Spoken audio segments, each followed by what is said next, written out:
The lawyer's voice was steady, practiced like he'd read this kind of will 100 times before. But to Evelyn Taylor, every word felt like a punch in the ribs.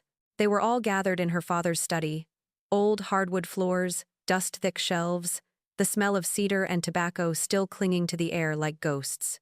Outside, the wind blew hard across the flatlands, the way it always had since she was 5. Evelyn hadn't been back to the ranch in nearly 9 years.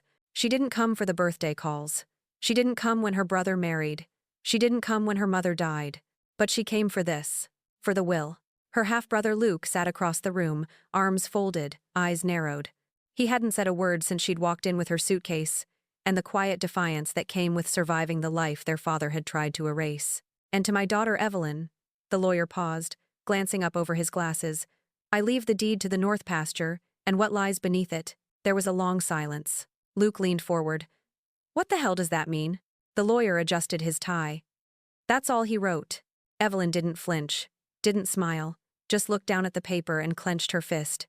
She knew what lay beneath the north pasture, or at least she had an idea. And whatever it was never meant to come back up. Evelyn had barely spoken a word after the reading. She left the study, took the rusted keys off the same hook they'd hung on for decades, and climbed into her father's old pickup. The engine sputtered once, then roared to life like it remembered her. She didn't tell Luke where she was going. He'd know soon enough. The north pasture was 5 miles out, past the old windmill, past the creek that dried up in '03, past the last fence post she'd hammered with her bare hands the summer before everything went quiet. When she was 17, her father stopped calling her by name, stopped speaking to her altogether. But he never told her to leave. He didn't have to. She parked by the barbed gate, boots crunching against the dry earth. The sky was wide open here, blue like a bruise, clouds dragging their bellies low. The gate creaked as she pushed through. The pasture hadn't changed. Same brittle grass. Same half-buried well house. Same tree with the broken tire swing that had hung limp since her 12th birthday, when her mother cried in the kitchen for 3 hours without reason. She walked toward the center of the field. There it was. The old trapdoor, half-rotted, covered in moss, bolted shut with iron latches now rusted through. She stared at it. This wasn't a metaphor. This wasn't inheritance in some poetic sense. This was real. Her father had left her a patch of land and something hidden beneath it. She knelt, ran her fingers along the worn edges. Memories flooded in, whispers from late at night, a neighbor girl who went missing in '98, the argument her parents had the night the dog went wild barking at nothing near the barn. Her hand trembled as she unlatched the door. It groaned open. Dust billowed out. Stairs led downward steep, narrow, carved into the earth like a scar. She hesitated, then took the first step. As her boots hit the dirt, the wind behind her picked up howling through the trees like it knew what she was about to find. The air tasted damp down there, musty, cold and hollow in a way that felt ancient. Evelyn's phone light cut a thin beam through floating dust. Every step on the wooden stairs groaned beneath her. She gripped the railing, steadying herself against the weight of what lay ahead. At the bottom, the stairwell opened into a square room carved into bedrock. Walls slick with moss. A single bare bulb hung overhead, long since died. Dry leaves littered the floor alongside cracked glass jars and rusted tools she couldn't name. She dropped to her knees and ran fingers over the jars, empty now, their labels faded. Preserved, she whispered to herself. Preserved what? A sound echoed behind her. Not footsteps, more like a shifting, distant scrape. She froze. Her heart thudded. Then the sound came again. Closer. Evelyn shined her light down a narrow corridor leading deeper into the earth. It pointed to a low stone arch. She cursed under her breath, stood, and moved toward it, each step measured. Around the corner, she shined the light across what decades ago had been a workbench. On it lay piles of yellowed papers, tallies, diagrams, a name scratched across a doorframe in black marker. Marisol, 1998. Her mother's name. She staggered back. Memories she'd refused to touch filled her mind. Her mother bending over a sketchbook, humming as watercolors stained her fingers. The day she handed Evelyn a seashell painted blue and said, "Paint something for me," before disappearing without explanation. And now this? Evelyn stepped forward, hands trembling. She picked up papers one by one. A folded page with a grainy photo Marisol, smiling beneath the shade of the oak tree, arm around a girl Evelyn didn't recognize. A ledger listing names mostly male, but at the bottom, Marisol Taylor, $500, 12 divided by 11, divided by 98. A crudely drawn map of the ranch, with a circle around the well house. Her chest tightened. A new sound. Wet, slow footsteps not her own. Evelyn Spoon. The beam of her phone caught on something behind a tarp at the far wall, a silhouette. She swallowed hard. "Who's there?" Her voice edged with panic. No answer. Just the scrape again. And then, the tarp shifted. The tarp moved again. Evelyn held her breath, muscles locked in place. For a long second, nothing else happened. Then, summoning what courage she had left, she stepped forward and yanked the tarp down. Behind it was a wall. Not stone, not dirt, but steel-cold, brushed metal panels embedded into the earth. And in the center of the panel, an old filing cabinet. 4 drawers. Heavy. She pulled one open. Inside were folders. Dozens of them. Each labeled with a name, a year, and a small black and white photo clipped to the corner. Her fingers shook as she flipped through. Daniel Reyes, 1995, missing. Lily Monroe, 1992, declared deceased. Marisol Taylor, 1998, withdrawn. Her mother? She opened the folder. Inside was a single-pager mother's signature, fingerprints, a typed paragraph reading. Subject voluntarily entered the preservation trial. Memory extraction unsuccessful. Cognitive side effects noted. File closed. Evelyn's mind reeled. A preservation trial? Memory extraction? She grabbed another folder, Lily Monroe. Same form, same handwriting, same result. Her voice cracked in the silence. "What the hell were you doing down here, Dad?" She turned to the workbench again, shining the light on a nearby box labeled audio logs. She pulled one out. Old cassette tape, dated 1998, labeled simply, MT, Marisol Taylor. She slipped the tape into a dusty recorder beside the box, hit play. A crackle. Then a voice. Her mother's voice. "It's cold. I don't know what day it is. He said I'd feel better afterward, that it would take the grief away. But I think I've lost something else instead. I keep forgetting Evelyn's name." The tape hissed, then clicked.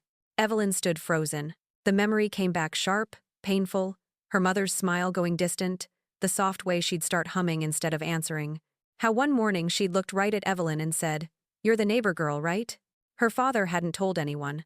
He hadn't stopped the process. He'd recorded it, documented it, preserved it. She sank to the floor, the recorder falling from her hands. Now she understood. The North Pasture wasn't a gift. It was a confession. Evelyn didn't sleep. She sat in the cab of her truck until dawn, staring at the trap door in the pasture behind her, the folders still resting on the passenger seat. By the time she pulled back into the driveway of the ranch house, her hands were shaking. Luke was on the porch, nursing a coffee and an old grudge. His boots were muddy, his jaw tight. "You went out there," he said without looking at her. She didn't answer. Just held up a file labeled Marisol Taylor. He took it from her slowly, opened it, read the line about memory extraction. His hand trembled. "What the hell is this?" "I think you know," Evelyn said. "At least part of it." Luke turned sharply. "You think I helped him?" "I don't know what I think," she said, voice flat. "But you stayed. When I left, you stayed and you watched what he was doing." "I thought," Luke paused, his voice cracking. "I thought he was trying to help her. She was forgetting things, losing herself. He said this was some kind of experimental trial, something to slow it down. He recorded her," Evelyn said, "catalogued her, like a test subject." Luke's eyes dropped. "I know." Silence stretched between them. "Why leave it to me?" she asked finally. "Why give me that land and never say a word?"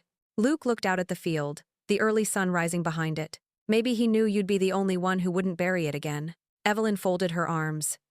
"He ruined her." "No," Luke said quietly. "He erased her, piece by piece. I watched it happen. I didn't stop him. I thought maybe, if I didn't question it, it meant I still had a family." Evelyn stepped closer. "We still do," she said. "But not if we keep pretending nothing happened." Luke met her eyes, and for the first time in years, Evelyn saw her brother, not their father's shadow, not the boy who stayed but the man who might help her put it right. The kitchen was still as Evelyn and Luke stepped inside. Dust motes floated in the beams of morning light cutting across the old table. Coffee brewed silently in the corner, as if pretending none of this was real. Evelyn dropped the folder onto the table. Luke sat down across from her, running a hand through his hair. "This gets out," he said. Our family's name is done. Dad's legacy, the ranch, the land. Evelyn interrupted. What legacy? He looked up. He built this ranch on secrets, she said. On silence. On a lie that he was saving people. But he wasn't saving anyone. He was stealing them. Luke leaned forward. Do you know what this town thinks of him? He gave scholarships, built clinics. He built them with money from testing on people like Mom. Evelyn snapped. Don't talk to me about philanthropy. Luke's face tightened. You want to torch everything, he said. I get it. You were the outcast. The forgotten one. But this isn't just about you. Evelyn stood. No, it's not. It's about Mom. And Daniel Reyes. And Lily Monroe. It's about every single name in those files. Silence. Luke picked up one of the tapes and turned it over in his hand. You tell the world and they'll come for everything. Investigators, lawyers, maybe even reporters. Maybe that's what it takes. He looked up at her. What if you lose the land? What if they say you knew and didn't come forward soon enough? I'll deal with it. And what about me? He said, voice soft. I stayed, Evie. I stayed because I thought if I held on long enough, things would make sense. That maybe you were wrong to leave. Evelyn's eyes burned. I left because I knew something was broken. You stayed because you were too scared to see it. They sat in the echo of that sentence. Then Luke stood and picked up the file again. He thumbed through the pages. Slower this time. Finally he said, What do you want to do? Evelyn looked at him. I want to give them back their names, she said. Even if all we have are pieces. I want people to know what happened. Not just for Mom. For everyone. Luke sighed. Then we do it together. She blinked. Really? He nodded. But we do it carefully. Quietly. We don't blow it all up, we unearth it, the way you did. One step at a time. Evelyn offered a hand. Luke took it. Outside, the wind picked up again. And this time, it didn't sound angry. It sounded like exhale. Dawn found Evelyn tapping her laptop on the kitchen table as Luke poured coffee. Their makeshift war room was littered with file folders, tapes, and half-drunk mugs. On screen, an old photo of Lily Monroe, sitting on a porch swing, wrist marked in ink. She was declared deceased decades ago, Evelyn said softly. But there's a note last confirmed alive, 2003. No obituary. Luke frowned. So could still be out there. Maybe. Evelyn leaned forward. And I found her address was in a private facility in Colorado. He stared. What do we do now? We start by calling, she said. We ask if we can talk. Ask if she remembers her name. Ask if she remembers the ranch. Luke took a breath. Are we ready for whatever we might discover? Evelyn nodded. We owe her that much. At noon they made the call. The phone rang 3 times before answering. A soft voice. Monroe residence. Evelyn swallowed. Hello, my name is Evelyn Taylor. Me family discovered records about a Lily Monroe, who lived here in 1992. She paused. The woman on the other end cleared her throat. Lily Monroe, the voice said. My daughter. She passed in 2005. Heart hammering, Evelyn pressed on. We believe she was part of a trial conducted by my father's company. We want to say we're sorry. We'd like if possible to meet her family. Silence then. He experimented on her? Luke spoke before Evelyn could stop him. Yes. The line went quiet again. Finally, 3 days from now, at the cemetery in Pueblo, Evelyn exhaled. Thank you. As the line closed, she looked at Luke. She's alive. But we met too late. Luke's jaw tightened. We didn't. She has a name, and a place where someone will meet us. We go. Evelyn nodded. But inside, her stomach clenched. They were no longer uncovering history. They were bringing it to light. And whatever waited 3 days from now would change everything. Evelyn's hands shook as she stepped from the rental car onto the cold marble of Pueblo Cemetery. A light rain fell, soft and steady, washing the dusty gravestones and filling the air with a bittersweet hush. Luke followed behind, his coat pulled tight against the chill. They found a small memorial bench under a sprawling oak, marked Lily Monroe, 1975, 2005. Nearby, a woman stood, her shoulders pulled forward, gaze distant, clutching a worn notebook. Evelyn swallowed hard and approached slowly. Mrs. Monroe? She asked softly. The woman looked up, eyes red-rimmed but sharp. Yes? Evelyn swallowed. I'm Evelyn Taylor, and this is my brother, Luke. Mrs. Monroe raised a hand. You have nothing yet, but you owe an introduction. Luke stepped forward. Our father ran events on your daughter decades ago. We found records files. You found records, Mrs. Monroe echoed. He never told us. She told us nothing before she disappeared. A trial, he said. Healing, he claimed. But she came home, and she was empty. Evelyn's throat tightened. We're so sorry. Mrs. Monroe closed her eyes. Sorry doesn't give her life back. But thank you. She set the notebook on the bench. You can start by telling someone the truth. Let others know what he did. Evelyn nodded, fighting tears. We will. We want to meet you again. We want to make it right. Mrs. Monroe looked at her brother. Then back at Evelyn. 3 days of grief, then a lifetime of questions. I'm not ready yet, but I'll be here when you are. They stood together in silence. Outside, the wind stirred fallen leaves. Luke tucked the notebook into his coat. Evelyn placed her hand on Mrs. Monroe's arm. We'll be, we promise. Later, they drove back home in heavy silence, the files still spread across the back seat. Back at the ranch, Evelyn stared at the open trap door. Beneath it, the earth held more names, more lives, more silence waiting to be broken. She lifted the tarp again, ready for the next folder. Luke came behind her. We have a long list, he said gently, but we're not doing it alone now. Evelyn looked up at him, eyes fierce. Not alone. She reached into the folder and pulled out the next name. Daniel Reyes, 1995. The phone calls came in waves. Evelyn sat at the kitchen table, surrounded by yellowed folders and voice recorder poised beside her. She had just ended a call with a man who trembled as he recalled his sister's last days, another victim of the clinic's experiments. Beside her, Luke rubbed his temples. Another one agreed, he said quietly. The Torres family, they want to meet. Evelyn closed her eyes. Good. We need enough voices so this doesn't look like just family drama. Luke nodded. But the board, their letter arrived today. They want the North Pasture deed returned unless we resolve these claims quietly. She opened her eyes, voice low but steady. We can't give in now. They said lawyers are involved. Evelyn glanced out the window. The wind shook the grass of the pasture she'd inherited. The land felt alive, but also watched. We have Lily's mom. We have the Torres Reyes. Once stories start, others will come out. They can't silence everyone. Luke sighed. I just worry public battle or private accord. Justice isn't quiet, she replied. Later that day, they drove to the Torres' farmhouse across the county line. The Torreses were tight-lipped at first. Another missing loved one, faded photograph of a teenage daughter, tears held at bay. But when Evelyn handed over documents, and Luke played a snippet from a tape, the clear confession of their father's involvement, Mrs. Torres couldn't hold back. My daughter, the same symptoms. Memory loss, mood swings, no explanation. She placed her hand over Evelyn's, voice trembling. Thank you for hearing her. The sun dipped low as they left the farmhouse, leaves swirling at the truck's wheels. On the drive home, Evelyn felt hope and dread.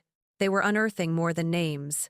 They were stirring the past, and the wind it carried voices now. Some grateful, others angry. When they returned, another envelope waited. No letterhead, just typed. Stop unearthing. Walk away. For the land's sake. Evelyn read it aloud. Luke watched her, face clouded. She folded the paper. They're intimidated. They want to scare us. They'll fail. Because what they were building wasn't just evidence. It was memory. That night, a storm rolled in, matching the tension in their hearts. Evelyn paced the kitchen, rain pattering against the window pane. A pile of unopened mail waited beside her, but she'd been avoiding it. Luke watched her have her moment before speaking. We need a plan, he said, voice steady despite the thunder outside. She nodded, wrapping her arms around herself. We publish a statement, gather the families, hold a press conference. Luke raised both hands. That's exactly what they warned against. Because it's right, Evelyn replied. We're not hiding. We're not settling quietly. We're demanding answers, accountability. He paced now, tension obvious. I don't know if I can watch them attack you. Or me. She turned to face him, rain-slick hair plastered to her shoulders. We fight together. They spent hours drafting the statement, clarifying terms, acknowledgement of wrongdoing, offer to fund memory restoration clinics, legal counsel for victims. They planned the venue at the ranch house's renovated parlor and set the date. 4 days later, the press conference was raw and emotional. A row of microphones lined the front of room 217, repurposed for the event. Families of the victims stood beside Evelyn and Luke. Local television crews whipped cameras into place as Luke cleared his throat, voice shaking. "Thank you for coming," he began. "I am not here to excuse my father. I'm here to take responsibility for what he did, and what was children allowed to continue without question." He paused as camera flashes popped. Evelyn followed. "We stand with the families. We will fund memory clinics and collaborate with experts to help those affected. We won't hide behind legacy or philanthropy. We choose transparency." A hush swept the room, then camera shutters, then murmur, some approving, some harsh. Outside, she saw the board's lawyer step forward, eyes narrowing. Anna's old flame, a reporter, nodded towards her. They were no longer just regional news, they were a story. The next morning, internet comments ranged from supportive to hostile. One local blog headlined, "Ranch heirs rail against complaints from victim families. Do they care about the land or the headlines?" Evelyn stared at her screen, chest heavy. Luke came in with 2 coffees. "I'm sorry," he said quietly. "That video of me apologizing, it was raw." She took the cup. "It was real." He sat across from her. "People don't forgive easily." "No," she agreed, "but they deserve honesty." They sat together in uneasy silence. Evelyn swiped through a message from Lily's mom. "Thank you for giving her a voice." And another from a reporter probing the ranch's finances. Luke sighed. "What now?" She took his hand. "We keep going. We speak truths, stories, names. We let them win with violence or redemption, as long as we don't back down." At sunset, she looked across the north pasture. The barbed gabions, her father's legacy now, stood as a symbol of accountability and unbroken responsibility. The wind blew steady, not angry. It carried possibilities. Luke joined her at the fence. He slipped his hand into hers. "We'll rebuild," he said. "Ranch, family, trust." She nodded, voice firm.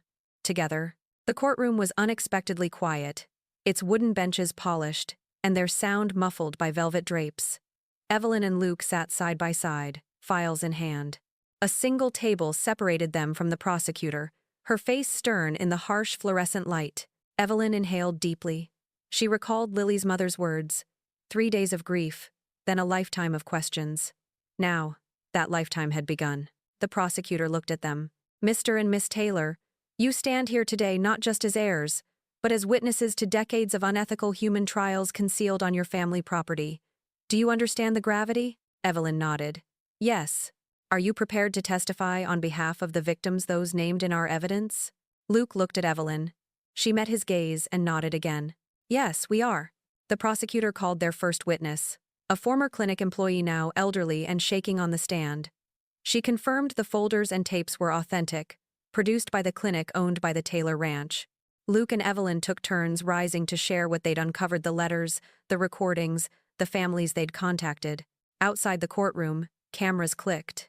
Inside, their father's portrait hung above the judge's bench, stern and unblinking. After hours of testimony, hatched doors of truth had opened wide. Late in the afternoon, the victims' families were allowed to speak.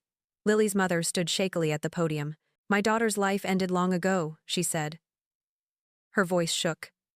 "Your father stole pieces of her each day, but these two, they gave her back a name, a voice. I am grateful." A murmur of tears and solemn nods rose. As the court recessed, the judge called Evelyn and Luke forward. "This court acknowledges your cooperation and pending restitution plan," he said, "but legacy is earned in what you do now. Do you both accept responsibility to support the victims over time?" They answered in unison. "We do." The ranch looked different when they returned. It wasn't the buildings, or the fences, or even the sky. It was the silence. Not the heavy kind that came after betrayal, but the kind that followed truth, hard-earned, uncomfortable, cleansing. Evelyn stepped out of the truck and looked at the field where the trapdoor still sat beneath the northern oak. But something in her chest had shifted. The trapdoor was no longer a tomb. It was a monument. Luke unloaded a crate from the truck bed. Inside were folderscopies of the records they'd submitted to Cortand, a new plaque they'd commissioned. She walked with him to the site. Together, they placed a stone marker where the door once opened. The plaque read, "In memory of those who were silenced. Your names are known. Your voices heard. This land bears your truth." They didn't say much. They didn't need to. Back at the house, the old study had been cleared. In its place stood a community room, walls repainted soft white, shelves lined with names, files, and letters. A local grief counselor had already moved in. That night, Evelyn sat on the porch with a notebook in her lap. She was writing a letter. To the families still searching, we don't have all the answers, but we have names, dates, voices, and we will never silence them again. This place is yours now too. Come visit. Come write. Come remember. Luke walked out, holding a mug of tea. You know, he said, I used to think our father built all this for us. Evelyn smiled faintly. He built the walls, but we chose what fills them. They sat as the wind stirred through the trees, warm now carrying not warnings, but whispers of growth. Below them, the field waited. Evelyn reached for Luke's hand. We'll replant here, she said. Not just soil, not just crops. What then? He asked. She looked out across the land. Stories.